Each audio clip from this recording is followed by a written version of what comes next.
Halo.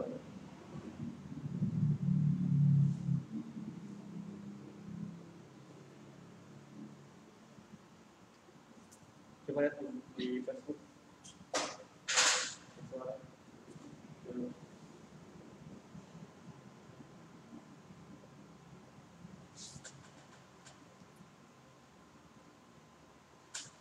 Coba dong. Tes. Tes. Delay. Tes. Tes.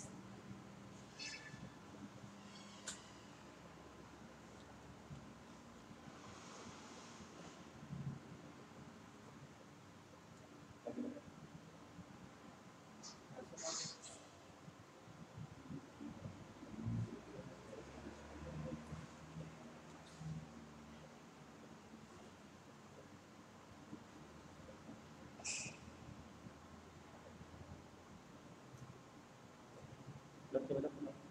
Tes tes.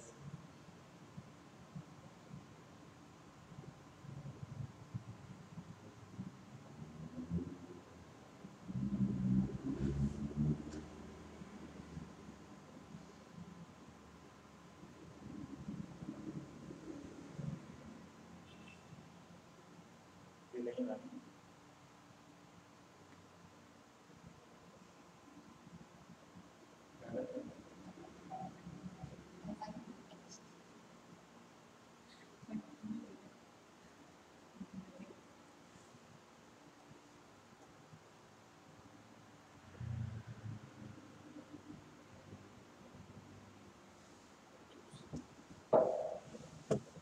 Dan nama orang. Udah mau. Tes tes. Tes tes tes tes tes.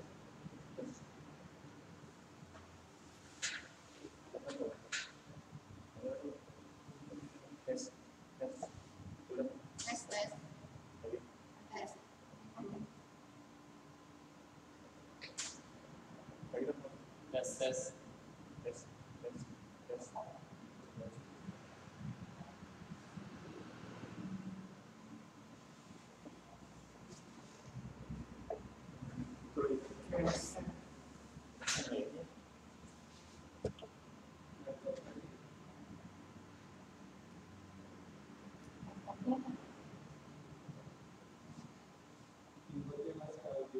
Oh, iPhone-nya lah. Direkturnya yang bagus. Kan dari. Lagi Pak.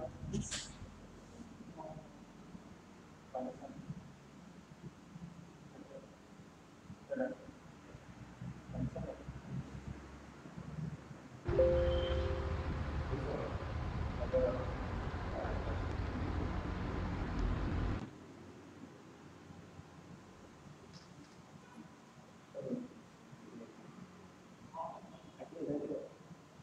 Ada.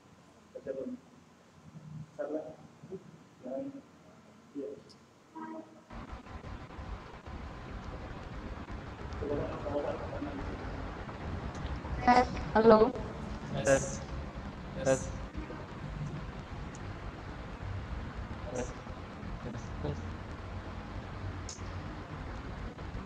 Ini lagu nih. Ini udah mau.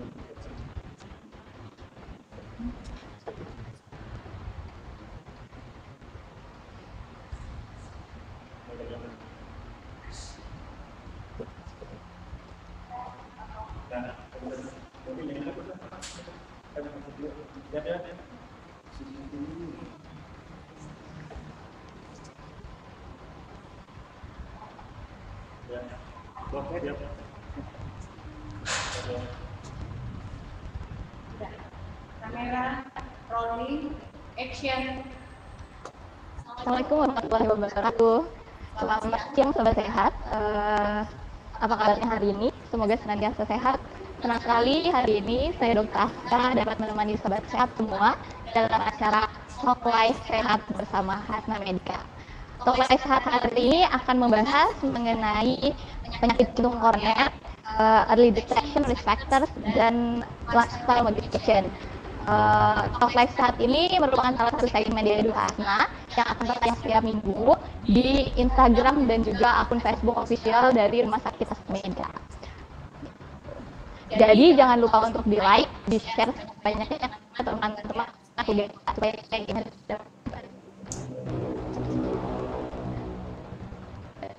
Oke, hari ini kita kedatangan narasumber seorang ahli jantung, Dr. Aditya Fahmi Prianda, spesialis jantung pembuluh darah. Beliau adalah dokter spesialis jantung berpraktek di Klinik Jantung Hasan Medika Majalengka. Beliau praktek setiap hari Rabu Kamis pukul 1 di Klinik Jantung Hasan Majalengka, Jalan Raya Kadipaten 7, Jalan Raya Timur nomor 7, Kadipaten Majalengka. Selamat siang, Dok. Selamat siang, Dr. Aska. Apa kabar? Alhamdulillah baik.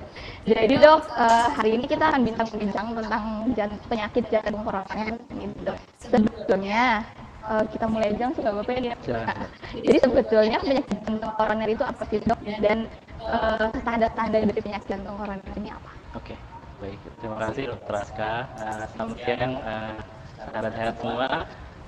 Memang topik pembahasan kita kali ini adalah tentang penyakit jantung koroner. Ya. Sebelum membahas penyakit jantung koroner, saya akan sedikit menjelaskan mengenai apa sih penyakit jantung koroner itu. Jantung yang mana, koroner yang mana gitu ya. Ya, seperti kita tahu, jantung merupakan salah satu organ yang penting di tubuh kita. Fungsinya memompakan darah ke seluruh tubuh. Ya, dan organ ini mensuplai makanan dari pembuluh darah. Jadi jantung ini memiliki darah sendiri untuk suplai makanan, oksigen, dan darah ini dinamakan koroner. Ya, penyakit jantung koroner adalah penyakit jantung yang disebabkan karena gangguan dari pembuluh darah koroner. Ya, pembuluh darah koroner ini mensuplai terutama dinding jantung untuk otot yang bekerja memompa. Permasalahan yang sering terjadi pada pembuluh darah koroner ini adalah timbulnya sumbatan atau plak yang kita kenal dengan plak aterosklerosis. Nah, sumbatan ini yang menyebabkan penyakit jantung koroner. Sebagian besar walaupun ada penyebab lain, contohnya robekan pembuluh darahnya, tapi sebagian besar disebabkan karena penyumbatan. Ya. Nah, karena penyumbatan yang terjadi pada pembuluh darah koroner ini akibatnya suplai makanan, suplai oksigen ke otot jantung jadi berkurang atau menipis. Akibatnya timbullah gejala penyakit jantung koroner. Seperti apa sih gejala penyakit jantung koroner? Yang utama adalah sebenarnya yang sering dirasakan pasien adalah nyeri dada.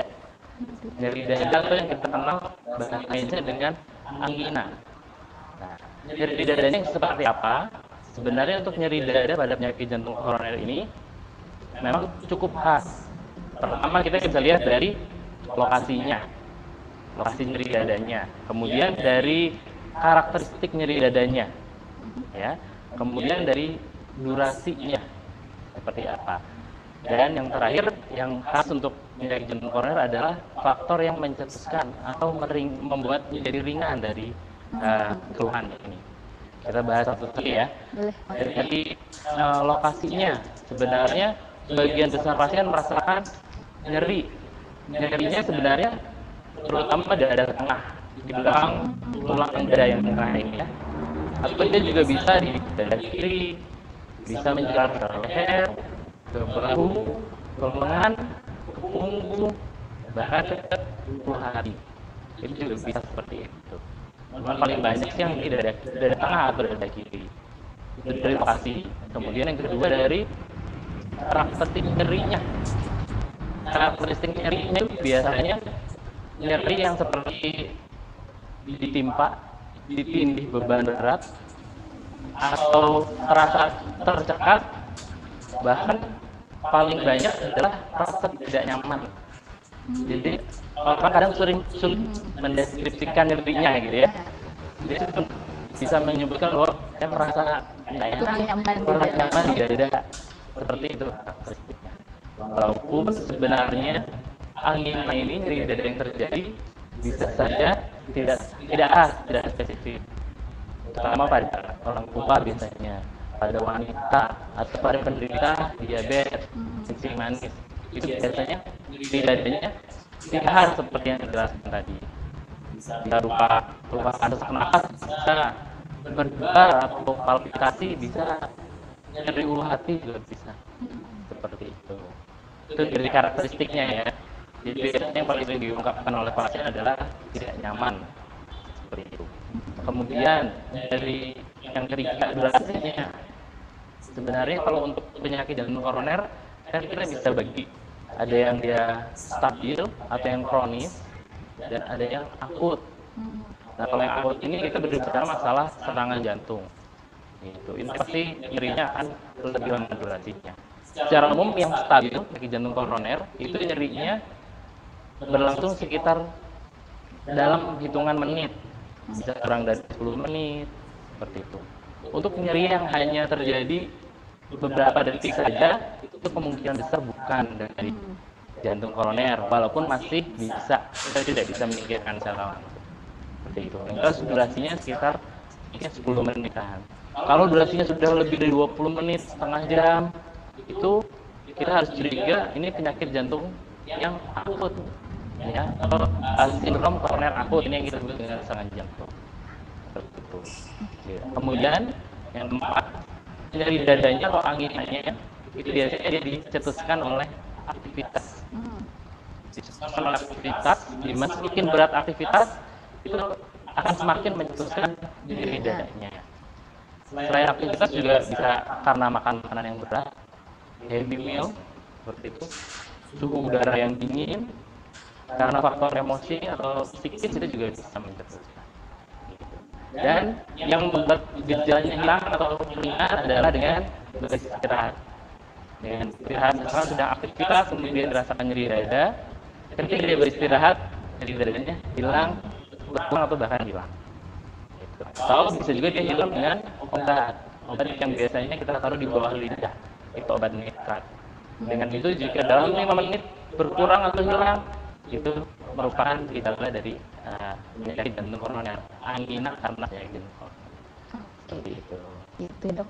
Jadi jelas ya, sobat sehat, penyakit jantung koroner itu terjadi karena ada sumbatan di pembuluh darah yang memberi makanan ke jantung itu sendiri ya dok, betul.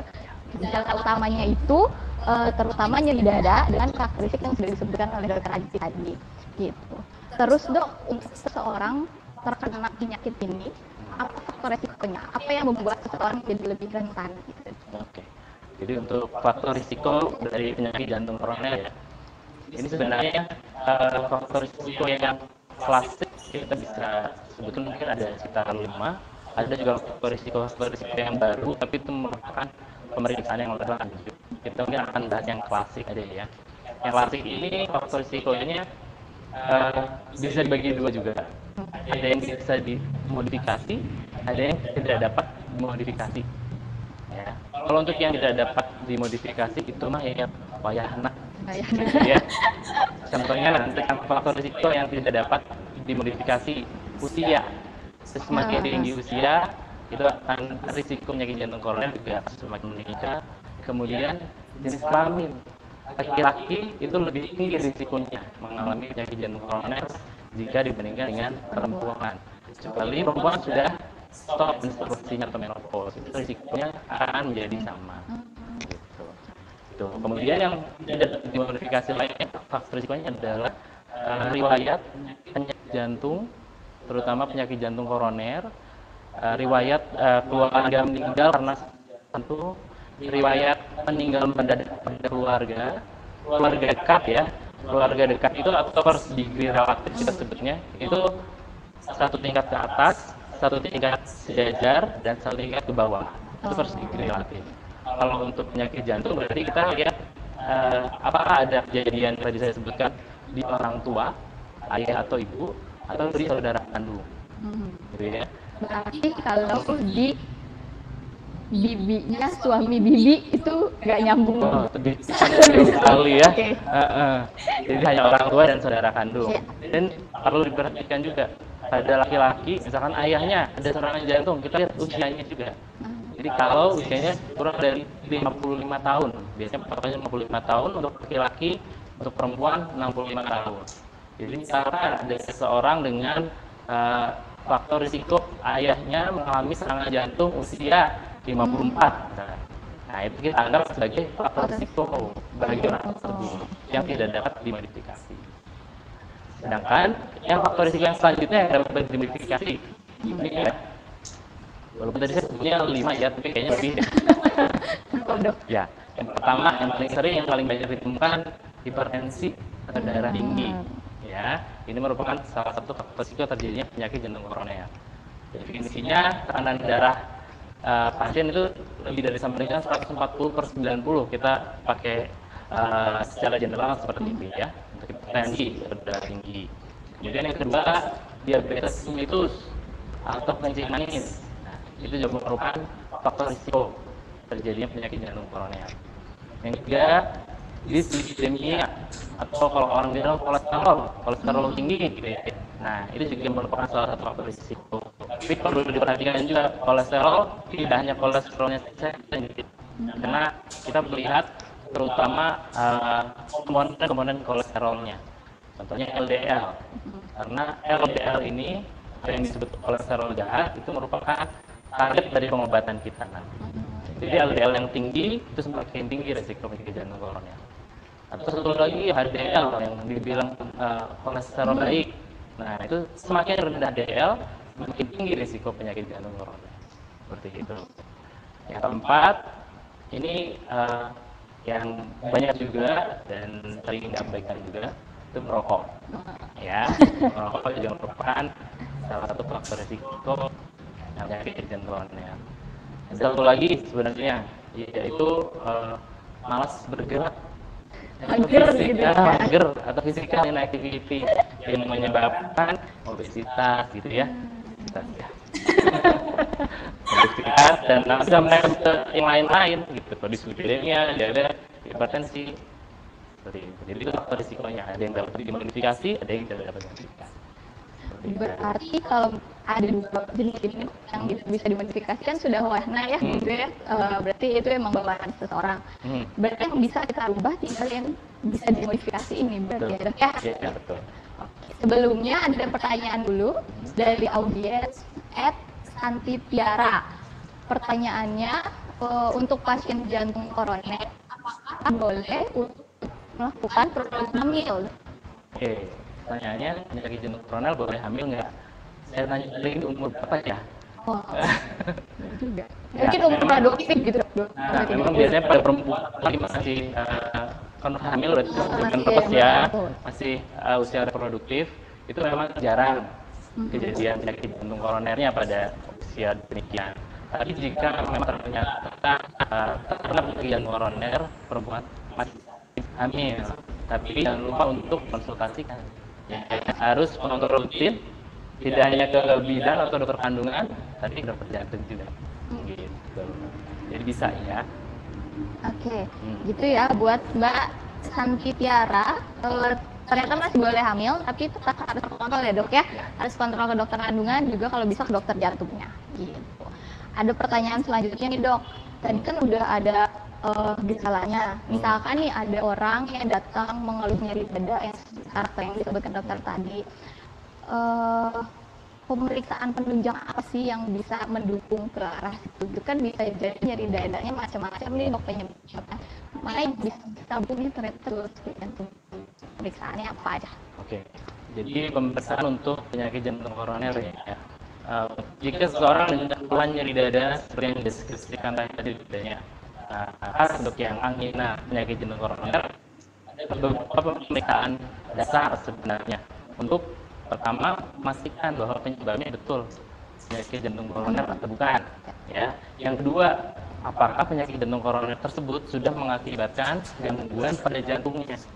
Gitu. Karena salah satu akibat dari penyakit jantung koroner adalah terganggunya baik fungsi maupun struktur jantung. Jadi pemeriksaannya, yang pertama, kalau memang kita mau memastikan penyebabnya betul penyakit jantung koroner, ini kita bisa melakukan beberapa pemeriksaan. Yang paling mudah memang pemeriksaan rekam jantung atau EKG, elektrokardiografi ya, untuk melihat apakah ada tanda-tanda, karena bisa dilihat dari EKG itu, tanda apakah ada kekurangan oksigen pada otot jantung, atau bahkan tanda-tanda sebenarnya dulu pernah ada serangan itu bisa kita lihat. Bisa kita lihat. Walaupun pada EKG yang normal itu belum tentu bisa menyingkirkan penyakit jantung koroner. Gitu. Karena bisa saja EKG-nya normal ternyata di pembuluh koroner dan sumbatan itu bisa. Ya. Karena apa? Karena memang ada perjalanan dari terbentuknya sumbatan hingga terjadinya serangan jantung, itu ada perjalanan. Namanya kaskade iskemik. Nah, itu merupakan rangkaian kejadian di jantung akibat terjadi sumbatan di pembuluh darah koroner. Kalau sudah menimbulkan gejala, itu memang sumbatannya pasti sudah cukup berat dan sudah pasti ada gambaran EKG. Tapi sebelum muncul gejala, sebelum ada gambaran EKG, itu sebenarnya sudah terjadi gangguan lebih awal. Yang pertama bisa gangguan aliran darahnya, itu sebenarnya bisa diperiksa juga, tapi dengan modalitas yang cukup lanjut ya, cukup canggih ya. Contohnya dengan MRI, dengan pemeriksaan nuklir, itu memang sudah bisa dilakukan tapi masih jarang. Kemudian gangguan yang selanjutnya yang bisa dinilai adalah gangguan fungsi dari jantung. Fungsi jantung itu ada dua, ada fungsi sistolik, diastolik. Yang awal terganggu biasanya fungsi diastolik. Kemudian setelah itu ada gangguan fungsi sistolik. Nah, kita bisa menilai fungsi dari jantung ini dengan menggunakan pemeriksaan ekokardiografi atau USG jantung. Seperti itu. Jadi, misalkan seseorang dengan tanpa ada gejala EKG normal, ternyata dari hasil ekokardiografi bisa saja menunjukkan gambaran ke arah jantung koroner. Itu juga bisa. Karena kejadiannya berdasarkan kaskade iskemik, jadi dia lebih awal dibandingkan gambaran EKG dan keluhannya di dada. Gitu. Itu pemeriksaan kedua bisa dengan ekokardiografi ya. Kemudian yang selanjutnya bisa dengan menggunakan pemeriksaan laboratorium. Kalau pemeriksaan laboratorium ini biasanya mencari penyebab lain selain jantung koroner ya. Kita bisa pemeriksaan darah rutin, pemeriksaan fungsi ginjal, pemeriksaan gula, diabetes ya. Selain untuk mencari faktor risiko, juga untuk mencari mengarah kepada penyakit jantung koroner itu bisa. Pemeriksaan profil lipid yang tadi ya, kolesterol, LDL, triglycerid itu bisa. Nah, tujuannya selain untuk menegakkan diagnosis, dia untuk mencari faktor risiko yang bisa dibahas tadi ya, yang bisa dimodifikasi. Tuh. Kemudian pemeriksaan lain bisa juga dengan tadi kan EKG, elektrokardiografi saat resting, saat istirahat, bisa melakukan saat beraktivitas. Nah, itu dengan menggunakan tes treadmill. Biasanya untuk tes treadmill ini dia tujuannya memang untuk menegakkan diagnosis ya, menegakkan diagnosis, kemudian menentukan prognosis ke depannya seperti apa sih pasien ini dengan penyakit jantungnya, itu bisa ditentukan. Bisa menentukan juga kapasitas fungsional, seberapa bugar orang ini itu bisa ditentukan. Dan bisa juga digunakan untuk menentukan respon terhadap terapi yang sudah diberikan, baik obat-obatan maupun tindakan. Itu bisa kita evaluasi dengan tes ini. Ya, itu kemudian bisa juga dilakukan pemeriksaan selanjutnya, penunjangnya adalah pemeriksaan ronsen dada. Tapi biasanya ronsen ini dia untuk mencari penyebab lain selain jantung koroner, seperti itu. Ya, seperti itu pemeriksaan. Oke. Jadi untuk ibu bapak nih ada sobat sehat semua, untuk pemeriksaan penunjang apa yang bisa dilakukan untuk mendiagnosis penyakit jantung koroner ini seperti yang sudah disebutkan tadi, ada yang pertama rekam jantung atau EKG, lalu bisa dilakukan ekokardiografi atau USG jantung, pemeriksaan lab darah seperti yang tadi parameter untuk menilai faktor risiko, lalu setelah itu ada pemeriksaan EKG tapi dengan cara sedang beraktivitas ya dok ya, atau dengan treadmill test, dan bisa juga dengan rongsen dada. Di rongsen dada mungkin sobat sehat semua sudah pada tahu. Untuk semua pemeriksaan penunjang ini sobat sehat dapat dilakukan di Klinik Jantung Hasan Medika Majalengka. Pemeriksaannya dapat dilakukan langsung nanti oleh dokter Adit, oleh tenaga medis yang sudah terkualifikasi untuk melakukan pemeriksaan tersebut. Gitu. Terus selanjutnya ada pertanyaan lagi nih dok dari audiens @Renoris. Apakah angin duduk merupakan penyakit jantung koroner itu. Nah ini awal banyak nih kejadian, kita angin duduk gitu. Itu gimana itu, Dok? Jadi sebenarnya sampai sekarang saya juga masih nggak tahu angin duduk itu apa. Kita ada duduk ya, Dok, yang datang bertamu duduk itu. Sebenarnya untuk angin duduk saya juga sebenarnya kurang tahu. Sebenarnya angin duduk itu keluhannya seperti apa sih? Kita kembalikan lagi ke deskripsi dari nyeri dadanya tadi. Gitu ya. Jika yang disebut dengan angin duduk itu deskripsinya seperti yang disebutkan tadi, tidak nyaman atau nyeri dada seperti berat, ditindih, lokasinya di dada tengah, dada kiri menjalar, kemudian durasinya sekitar 10 menit, bertambah dengan aktivitas, berkurang dengan istirahat, kita patut curiga itu merupakan satu penyakit jantung koroner. Gitu. Jika tidak seperti itu, misalkan tidak dideskripsi dengan kriteria yang tadi, kita lihat lagi punya faktor risiko enggak. Gitu. Karena sebenarnya untuk menilai seseorang ini ada kemungkinan penyakit jantung koroner atau tidak, itu biasanya dokter jantung akan melihat ada yang namanya pretest probability. Jadi kemungkinan pasien ini menderita penyakit jantung koroner sebelum dilakukan tes pemeriksaan yang lain ya. Ini nanti dia dibagi berdasarkan jenis kelamin, laki-laki dan perempuan, berdasarkan usia, dan berdasarkan gejalanya. Gejalanya khas atau tidak, gitu ya. Karena tadi saya bilang, walaupun gejalanya tidak khas, itu tentu bukan jantung koroner. Nah, nanti dokter jantung kita akan melihat dulu pretest probability-nya nih. Kalau di tempat yang tinggi, kita lakukan pemeriksaan saya. Gitu. Jadi kalau memang ada keluhan ke arah sana atau curiga nih, saya kata orang yang ingin duduk nih, ya. Kalau penasaran atau pengen tahu ini sebenarnya arah jantung koroner atau enggak boleh diperiksa. Gitu ya, tadi Rinus mas atau enggak ini, jadi angin duduk itu sebetulnya asalkan gejalanya mirip angina yang dikarakterikan yang sudah disebutkan dokter Adit tadi, enggak sebaiknya diperiksakan untuk cari tahu betul atau tidak ini jantung koroner atau bukan. Gitu. Ada pertanyaan lagi dari audiens? Ada dari @sitiwidia. Pertanyaannya, ayah saya pas angring sudah 1 bulan yang lalu ada keluhan lemas dan perut kembung. Apakah itu efek samping dari pemasangan ini? Oke, jadi kalau tersanding sudah pasti dia merupakan penyakit jantung koroner ya. Kemudian timbul keluhannya lemas dan perut kembung. Apakah itu efek samping dari pemasangan ring? Kalau langsung dari pemasangan ringnya memang bukan ya, karena pemasangan ring tidak menyebabkan lemas dan perut kembung. Tapi memang dengan pemasangan ring itu atau pada penyakit jantung koroner kan memang akan dapat beberapa obat, banyak obat, termasuk di dalamnya ada obat-obat yang berpengaruh lambung.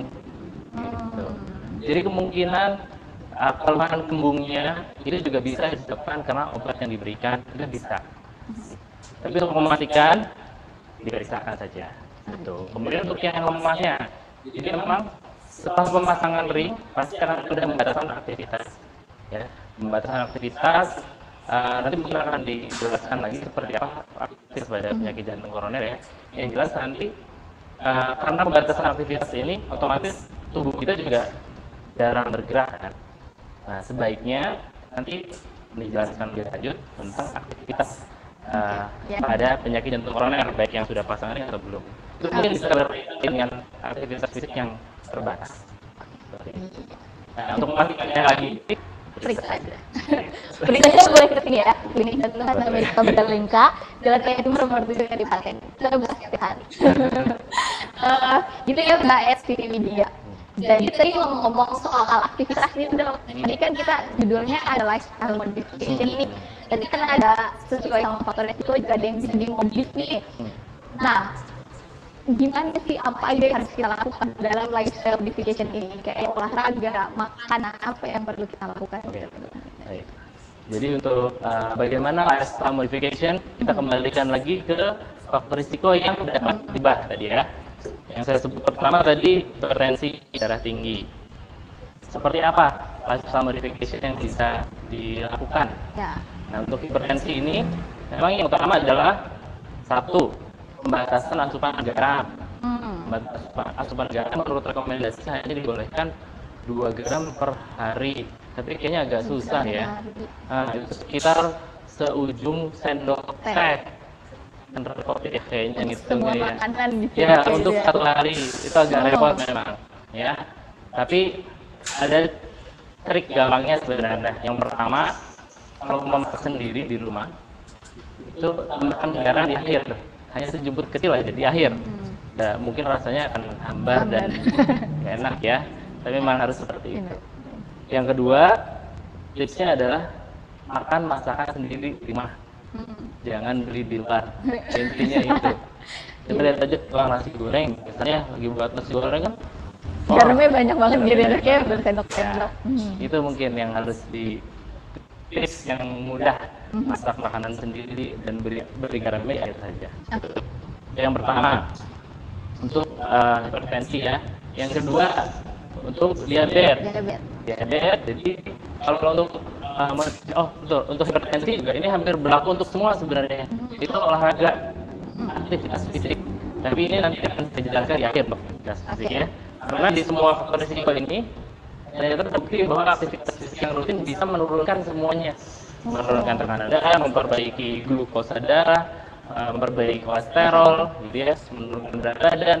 Itu olahraga sebenarnya penting. Nanti saya jelaskan di akhir karena dia khusus tersendiri. Yang kedua tadi diabetes ya, berarti berkaitan dengan masalah makanan yang manis-manis. Ya, itu sebenarnya sih karbohidrat yang simpel itu banyak pada makanan-makanan yang mudah dicerna.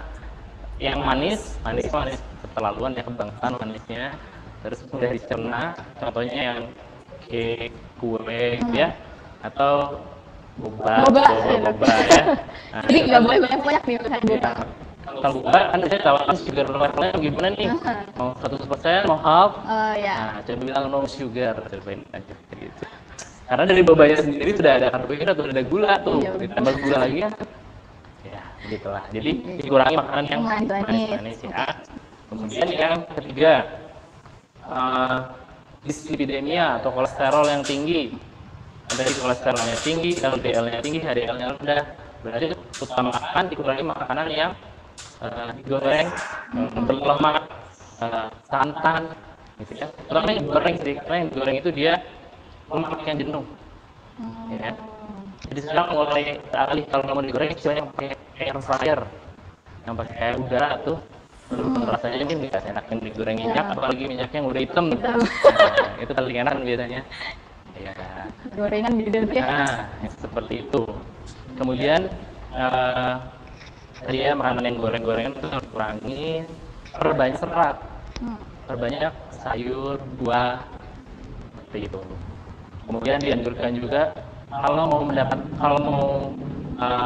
memakan yang berlemak itu kalau bisa usahakan ikan, tapi ikan laut yang berlemak. Gitu. Karena ikan laut yang berlemak itu saya akan asam lemak tidak jenuh, itu yang lebih baik, yang harus lebih tinggi dibandingkan dengan yang jenuh yang saturasi. Gitu. Ini dok, suka ada yang bilang, jangan makan makanan laut, nanti kolesterolnya naik. Nah, itu benar nggak sih? Tergantung dari sumbernya. Kan tadi saya disarankan adalah ikan. Makanan laut yang lain juga memang boleh, tapi kita lihat dulu. Karena rata-rata sih memang makanan laut kecuali ikan yang berlemak tadi, itu kandungan kolesterolnya tinggi. Jadi yang disarankan adalah ikan. Gitu, ya. Terus tadi juga sayur dan buah kalau bisa itu sayur terutama 2-3 porsi. Jadi usahakan setiap makan itu harus ada sayur. Tuh. Kemudian yang keempat, rokok. Nah, merokok ini yang bukan susah-susah gampang ini. Mungkin susah kalau orang berhenti merokok ya. Ini memang butuh pelaksanaan yang komprehensif untuk stop merokok ini. Stop segala bentuk rokok, baik aktif maupun pasif. Nah, ini kadang yang susah juga yang pasif karena lingkungannya. Jadi harus stop quit smoking. Jadi stop rokok. Kalau kayak vape gitu dok, orang berhenti rokok, tapi kayak ganti vape gitu. Ya. Nah, sebenarnya untuk vape sendiri memang ada beberapa penelitian yang baru-baru ini dilakukan bahwa risiko dari vaping itu ternyata nggak jauh berbeda dengan yang rokok. Sama aja berarti sama ya. aja, gitu ya. Jadi nggak usah dua-duanya. Iya, mending nggak usah dua-duanya. Karena kan kalau bukan vaping ada teman ngerokok itu rokok lagi. Iya, gitu. Jadi mending diusahakan stop aja. Itu. Rokok berarti ya. Kemudian terakhir yang olahraga atau aktivitas fisik. Nah, ini sebenarnya yang memegang peranan cukup penting karena hampir semua risiko yang lain bisa diperbaiki atau nilainya jadi bagus dengan olahraga. Nah, olahraga seperti apa yang dianjurkan berdasarkan panduan sih memang olahraganya itu minimal 3 sampai 5 kali per minggu. Lebih bagus bisa setiap hari, bisa 7 hari per minggu. 7 days per week lebih bagus lagi. Kemudian seberapa lama? Nah, lamanya yang dianjurkan memang antara 20 sampai 30 menit. Kalau bisa 45 sampai 60 menit. Gitu ya. Seperti itu untuk durasinya. Seberapa berat olahraga yang dilakukan? Sebenarnya untuk mengukur intensitas atau berat olahraga ini bisa kita tentukan dengan menggunakan treadmill tadi. Jadi salah satu penggunaan treadmill adalah untuk mengetahui seberapa berat kita bisa berolahraga, intensitas mana yang olahraga yang harus kita lakukan. Gitu. Nah, kalau untuk penyakit jantung koroner itu memang yang dianjurkan. Jadi yang dinamakan dari hasil tes treadmill ini ada yang dinamakan heart rate research, ya atau HRR. Nah, nanti target intensitas olahraganya terutama yang penyakit jantung koroner itu kita lihat dari berapa persen dari heart rate reserve-nya. Biasanya antara 40 sampai maksimal 80 gitu. Nah, itu salah satu kegunaan treadmill adalah untuk menentukan aktivitas fisik yang bisa dilakukan. Nah, nanti bisa dilakukan sendiri di rumah dengan menghitung nadi sendiri, itu bisa gitu. Nah, itu ya. Jadi kemudian itu seperti apa nih olahraganya? Sebaiknya sih olahraga yang aerobik, kemudian dia pergerakannya usahakan yang melibatkan hampir seluruh otot tubuh, gitu ya. Contohnya jalan boleh, nggak masalah, jogging, lari ya, kemudian bersepeda, berenang, itu bisa seperti itu. Kecuali memang ada hambatan fisik yang menyebabkan tidak bisa melakukan itu.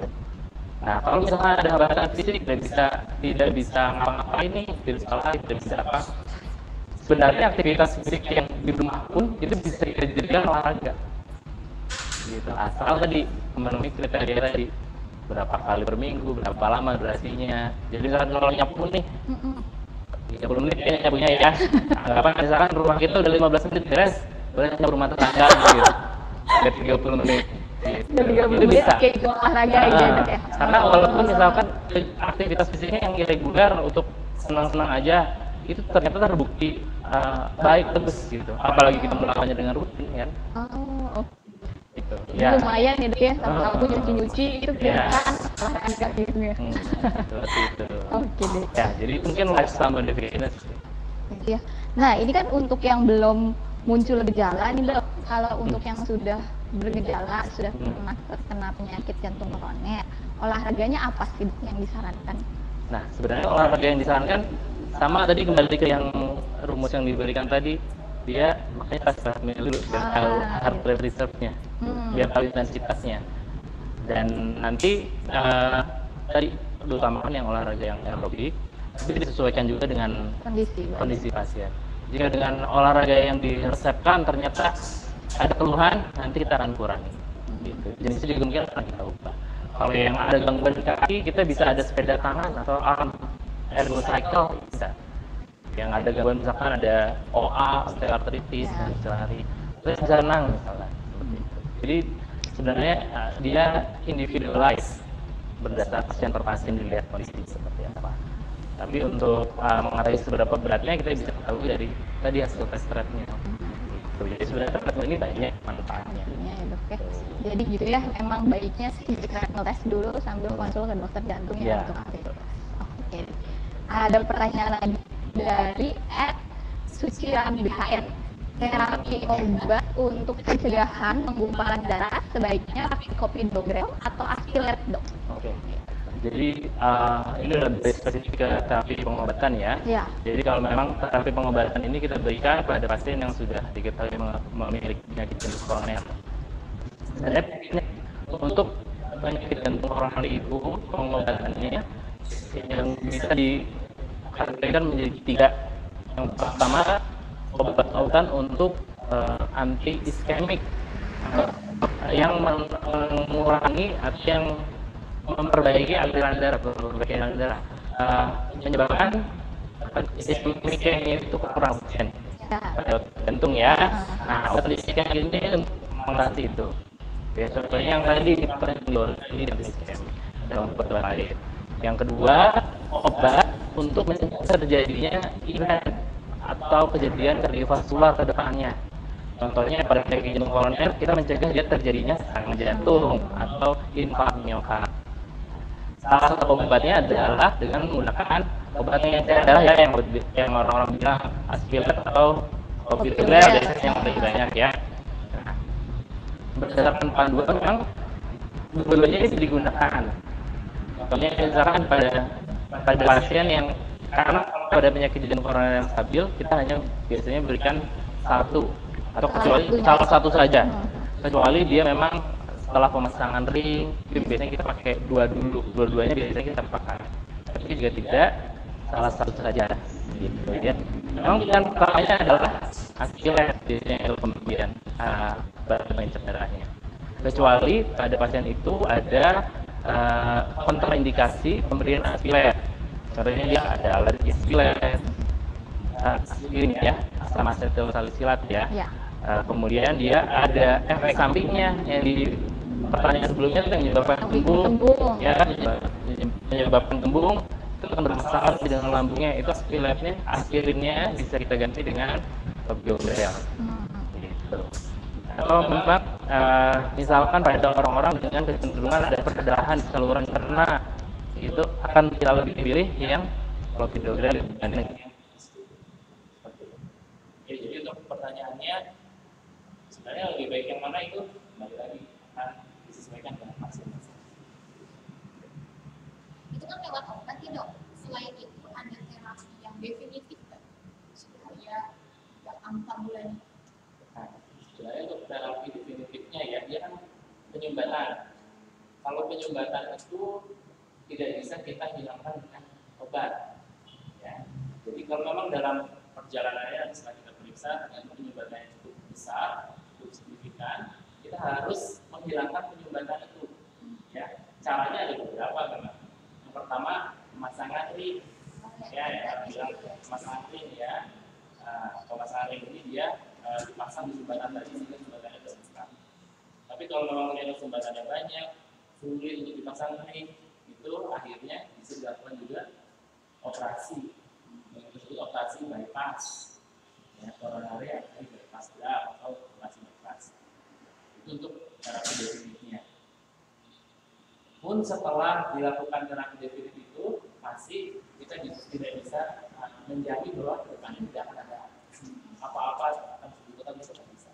Kita tetap harus melakukan rutin, faktor risiko harus tetap dikendalikan, yang lifestyle modification yang tetap dijalankan. Karena kalau tidak, misalkan pasang ring, kita kasih obat sudah dikendalikan, bisa terjadi sumbatan lagi di ring yang sudah dipasang. Berarti lifestyle modification. Ya, gitu. Ini ada pertanyaan lagi dari Cufau 95. Kemarin sempat dengar Ada yang meninggal mendadak saat olahraga. Apakah itu disebabkan serangan jantung, dok? Oke. Jadi untuk meninggal mendadak dan serangan jantung mungkin perlu kita pertegas batasannya. Jadi meninggal mendadak atau sudden death, atau kita biasanya menyebutnya sudden cardiac death. Jadi meninggal mendadak karena jantung itu disebabkan karena jantung yang berhenti mendadak. Jantung yang berhenti bekerja secara mendadak. Nah, penyebabnya bisa macam-macam, bisa banyak, beragam. Salah satunya adalah serangan jantung. Gitu. Tapi tidak selalu yang meninggal mendadak itu pasti karena serangan jantung, tidak selalu. Karena ada yang menyebabkan kematian jantung mendadak atau henti jantung ini karena penyakit-penyakit lain seperti gangguan pada kelistrikan jantung. Itu bisa meninggal mendadak. Serangan jantung bisa juga. Nah, kalau yang ditanyakan berkaitan dengan olahraga, ini bisa iya, bisa enggak. Karena seperti disebutkan tadi bahwa aktivitas fisik bisa memicu terjadinya serangan jantung kan? Ya, nyeri dada tadi itu ya. Nyeri dada tadi. Nah, itu bisa menjadi penyebabnya terjadi serangan jantung, kemudian henti jantung, kemudian meninggal mendadak, bisa juga. Tapi tadi kelainan-kelainan kelistrikan jantung misalkan, itu juga ada yang diakibatkan karena olahraga, tiba-tiba meninggal mendadak bisa, atau bahkan dia saat tidur juga bisa meninggal mendadak, seperti itu. Jadi perlu diperjelas bahwa meninggal mendadak itu disebabkan karena henti jantung atau sudden cardiac death. Penyebabnya salah satunya adalah serangan jantung, tapi tidak selalu ya. Yang meninggal mendadak itu karena serangan jantung itu tidak selalu. Oke, itu jelas ya, Etsufau 95. Gitu deh. Jadi kesimpulannya sebetulnya yang paling utama adalah lifestyle modification berarti ya dok ya, untuk kita-kita yang terutama muda tidak memiliki faktor resiko tadi, apalagi yang sudah memiliki faktor resiko perlu melakukan lifestyle modification gitu. Sebetulnya pertanyaannya sudah cukup dok, tidak ada lagi dari audiens juga. Kita bisa langsung tutup aja acaranya. Terima kasih Dokter Adil atas waktunya, terima kasih atas ilmunya. Semoga bermanfaat untuk kita semua, untuk audiens yang nonton di Instagram atau di Facebook. Itu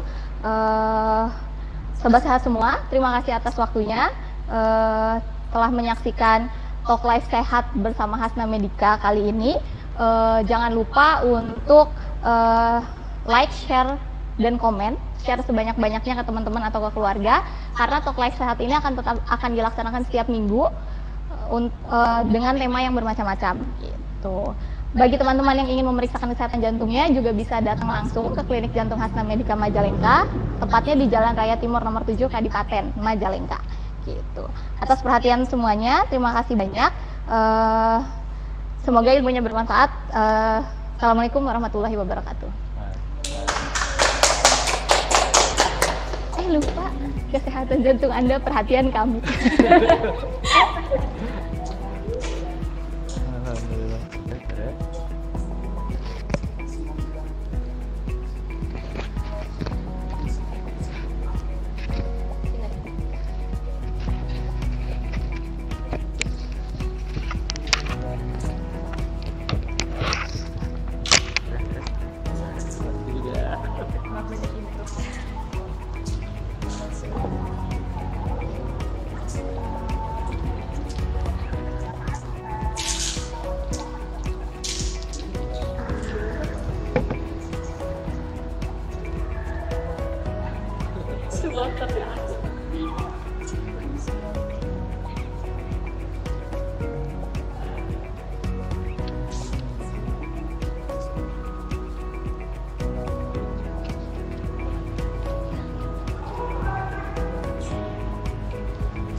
Akhirnya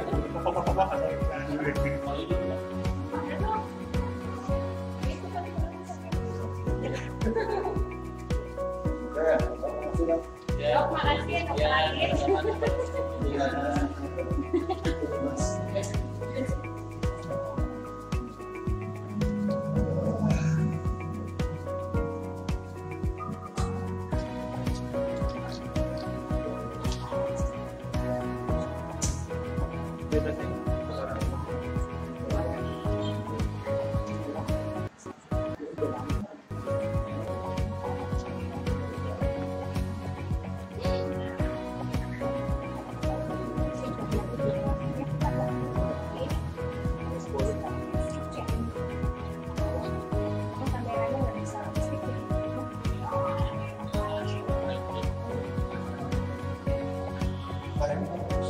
Pertanyaannya banyak, banyak macam-macam dong. Gak kenal akunnya kan? Tadi suci, cepat.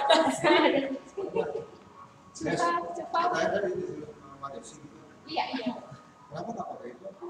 Layar, biasanya sih ada layar. Cuman kan kalau layar pun tampilannya Facebook. Kalau ini nggak bisa karena dari HP. Yang bisa ekspor Facebook, terus videonya